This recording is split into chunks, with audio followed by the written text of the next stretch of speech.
Hello, I'm Davina, and hello to all of you, very bold, beautiful, brilliant, and evolving souls. Today's topic is regrets, and it is a tricky one. I'm finding this is a very twisty, tricky kind of thing.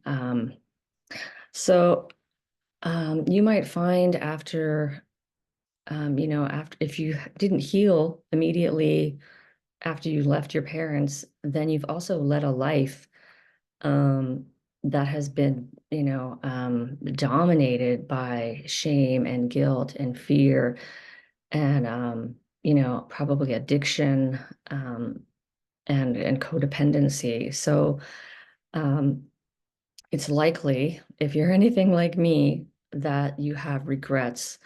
And it can be very twisted in with the anger that you feel towards your parents. And this I find is very difficult to balance. Like, how much am I responsible for, and how much were my parents responsible for? Can I blame my parents for everything? Am I supposed to take responsibility from the time I was 19 years old, even though I had been programmed subconsciously like a robot, right? I mean, I didn't choose to be an addict. I didn't choose to have CPTSD. I had CPTSD the minute I walked out the door and went to live on my own at 19 years old. And looking back now, it's very clear that I immediately went into a deep state of shame, depression, and hopelessness. I was very withdrawn. I developed an eating disorder, and the problem with having CPTSD and having not being able to heal right away. I mean, how could I have healed at like 19, 20 when I had the emotional maturity of like a 4-year old or something, a 5-year old, like there was no way I had the maturity to handle all that pain even at that time. Um, so regret, it comes with like, I don't know, a sense. I think a regret is kind of a lie, really. It's telling us that we could have done it better or we could have done things differently. And I think this is a lie, but it's also a valid feeling. It's a valid feeling of a mix of shame and guilt and grief. And it's very painful. And it comes with anger too, because you can be still angry at your parents.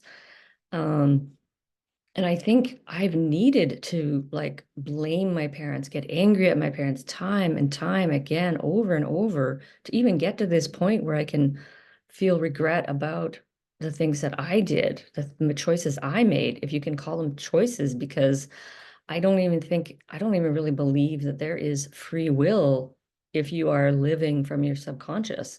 I was just living like a robot, living from all these repressed feelings, living from the shame, living from the guilt, living from the hopelessness. Like I never had like savings. Well, I didn't have savings because I was living in that person, that identity of like this hopeless failure, right? Um, so like it's like a domino effect. It's like your parents abuse and neglect you, and then at like 18, 19 years old, you're expected to be a full-fledged adult. Like, no, right? And you're supposed to be able to go out, get a job, and be a productive member of society. But for people with CPTSD who had shitty people who gave you shitty parenting, um, you come out into the world and your development is severely, um, what's the word? I think there's a word for it, but anyway, delayed, like your development has been damaged. All that abuse has been so detrimental to your development as a human, your emotional development, social development, even cognitive development, because the abuse affects your brain so much. It affects all the hormones in your body. And of course, then it affects our nervous system. We're continually just acting from, the survival mode, fight, flight, freeze, fawn, flop, all of that. And And so, you can just like for my life, it was just like, yeah, it's just dominoes, it's just like one thing led to another. I had the eating disorder, and then I healed from that, pretty well. And then I became this like promiscuous person, like I was just sleeping with anybody and just like desperate for some sort of love or like anything. I thought like sex was like some sort of like, I don't know, like some sort of way of getting some sort of attention or love, but it wasn't love, obviously. And then I went on into like my 30s where I was like, I was going dancing and clubbing every single weekend, sometimes two, three times a weekend, and drinking, like binge drinking every weekend. And then that got into when I went to Japan, it was like then got into doing ecstasy for like 3 or 4 years, doing ecstasy every weekend, along with being drunk. I was drunk and high and dancing till all freaking hours of the morning. And this was my lifestyle for my most of my 30s until I finally sobered up in my late 30s, early 40s. And it's just like, yeah. And then of course I married a narcissistic man. Of course I did, I didn't obviously know that at the time.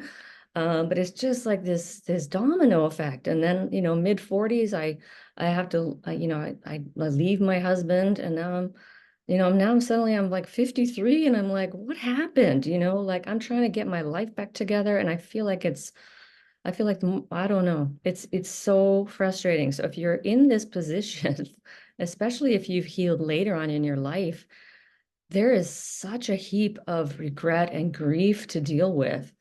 And I just want to let you know that it's normal to feel this way. And I just want to like really feel compassion for you and the pain that is like to um just to feel like I feel like I woke up from a coma at 50 years old, like it's like all those years I felt like I was just living in this coma, and it kind of was a coma, really. Just sleepwalking through my life, having no kind of intentionality in my life. Like not until like my 40s did I start living sort of more consciously, more intentionally about what I was doing, what I was eating, how I was treating myself. And you know, a lot of us scapegoats feel so much shame, so much regret, so much shame and blame, so much guilt. Like our parents pile on all this guilt on us instead of dealing, with their shitty parenting. They tell us, of course, it's our fault that we're too sensitive, blah, blah, blah, right? Um, and so we end up with all this like shame and guilt. And I forgot where I was going to go with this, but it'll just come back. Um, so like we can end up self-harming in so many ways, in like these self-destructive behaviors as I've described that I have been in. Um, and it's because we're in so much pain. So if you can have compassion for that younger self, and if you can imagine, just sort of step into that younger self for a minute, whether she's 20 or 30 or 40, and just imagine what his or her mental, emotional state was at that time. Imagine the circumstances of their life and imagine all the things that came before that to lead to that moment. And you can see why you made that choice. And even like choice, I use very loosely because it's really not even, as I said, free will. It's just that domino effect of all the things that have happened before have led up to that moment. And your choices are limited because you're acting from your subconscious, from all these repressed emotions and pain. So that's how we can hopefully bring a sense of compassion to what happened to us and grieve what happened to us and realize that it's not our fault. It was not our fault, that we were a victim. And that even though, our parents dug us a 10-foot, I don't know, 10 foot is not even describe it, right? Like a ginormous hole in the ground that we had, and then maybe we made it a little bit deeper even with our own self-harm. But then we have to climb out of this deep, dark hole and it can take years, it can, for some people, I'm sure it takes decades to climb out of this hole. And some people never realize that they're in the hole in the first place. So anyway, it's all so freaking painful. And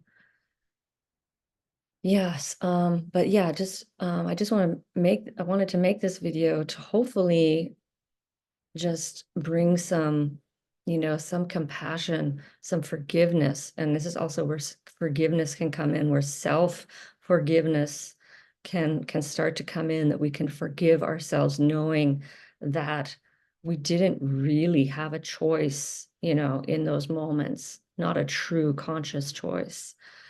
And of course that gets mingled because then of course our parents also didn't have those conscious choices. So that's where it gets a little bit twisty tangly. So we have to sort of compartmentalize these things and allow ourselves to grieve and to forgive ourselves and be angry at your parents for as long as necessary, for as long as you feel your inner child is in pain.